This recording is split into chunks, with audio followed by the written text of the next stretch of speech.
So, volume guarantee is not a mode of ventilation. It's not going to change how you ventilate your baby. All volume guarantee is a safeguard to prevent wide swings in your tidal volume. Okay? What you're going to do is you're going to set a target tidal volume for your baby. The ventilator will then look at every breath that comes back from the baby. If it matches that target, it won't do a thing. If it doesn't match that target, the next subsequent breaths, it will either increase flow or decrease flow to try to get back to that target. Okay? So it's just a safeguard to keep my tidal volumes closer in a safe range. It will make my PIP irrelevant. I'm allowing my PIP now to float because I want to keep my tidal volume safe.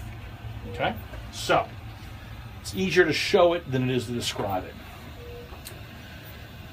So, Doc comes up, says, George, put this baby on 20/5.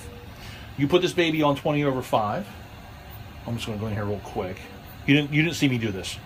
Okay? Oops. Okay. So, I put this baby on 20/5. You need to be conversant with the doc and say, hey, I'm getting Jesus. That's not good.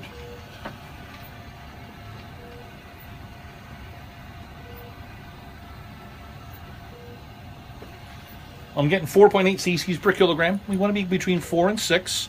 Okay, but I'm happy with that. Okay. I now want to put the ventilator. Yeah, that's 4. Excuse me, 4 and 6. Yeah, that's according to the weight. Yes. Yes. So I've told the ventilator how much the baby weighs. All right. There. And this is now then telling me I'm doing how many cc's per kilogram VTE how many cc's VTE per kilogram is there. Okay. I'm going to bump this up just a little bit.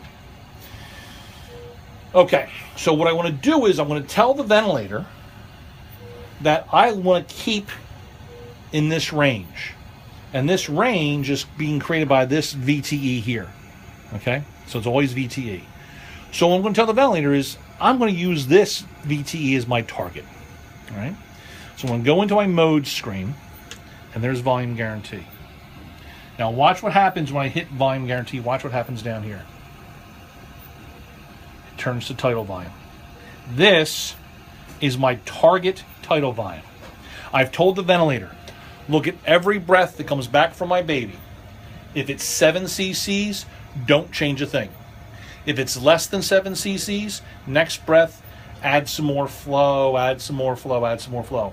If it's more than 7 cc's, next breath and some subsequent breaths, take away flow, take away flow, take away flow, so you get back to 7. Okay? So let's watch what happens. So, unfortunately... Take away flow means we are not doing anything with the flow. The machine does it. Oh, yeah, not you. The machine's going to do it all automatically. Yeah, the machine, this is all automatic, okay? So, let's clamp my baby's lungs down, okay? So my volume's going to go down. So see my volume's going down? All right? Watch my pressure. Oops. You didn't see me do this. Okay? Watch my pressure. It's now going to go up and up and up until I reach 7 cc's. Okay? It will stop when it reaches my high peak pressure alarm minus 3 centimeters. At that point, you're going to get this that comes up. Volume guarantee pressure is limited. So my peak pressure is 31. I'm not going to go past 31, but I'm still not even close to my 7 cc's.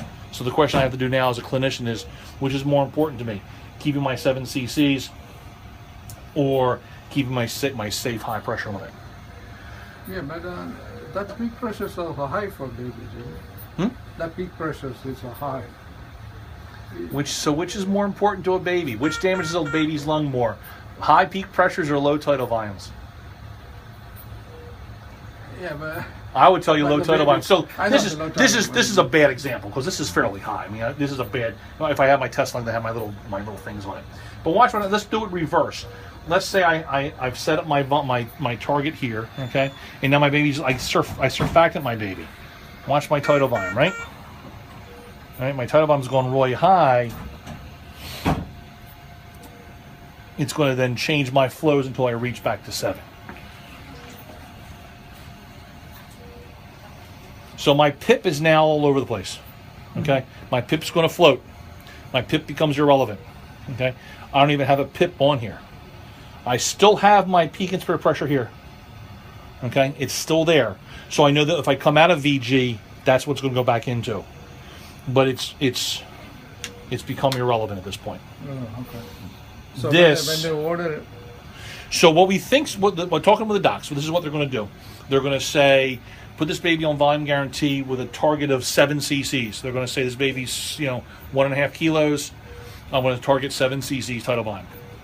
You're going to put them on volume guarantee with a target of 7 cc's tidal volume, and then keep an eye on what my PIPs are. Because now changes in your PIP will tell you how the baby's doing. If my PIP has a tendency to drift downwards, my baby's lungs are getting better. If my PIP has a tendency to drift upwards, my baby's lungs are getting sicker. Okay, so PIP will now tell you some information about your patient that you haven't had before. Okay, because my PIP was always steady. Okay, so what I've basically done is I've let my volumes stay fairly close to a midline, and my PIPs can now go all over the place. Where in the past, I had my PIPs nice and steady, and my volumes all over the place. Volume is more damaging than pressure is, so I want to keep my volume safer than my pressures. Studies have shown that babies on volume guarantee and volume targeted ventilation actually get off the ventilators quicker than on just pure pressure ventilation. So it does seem to work. If I want to make a change, all I have to do is just come out of here, come out of volume guarantee, I'm back into pressure ventilation. Dial that down. So let's say my baby's CO2 is really low. I'm giving too much tidal volume. And then there's my new target tidal volume. Go back into volume guarantee. And my new target is now 6 cc's instead of 7 cc's. And this will eventually move down. You'll see my pressures will move down a little bit until this reads 6. The only babies who I wouldn't use this on is babies with big leaks. Now 26 is not terribly, but more than 65% of a leak, I wouldn't even bother using this, because the algorithm gets really dumbed down. It just doesn't. It's not going to be worthwhile doing.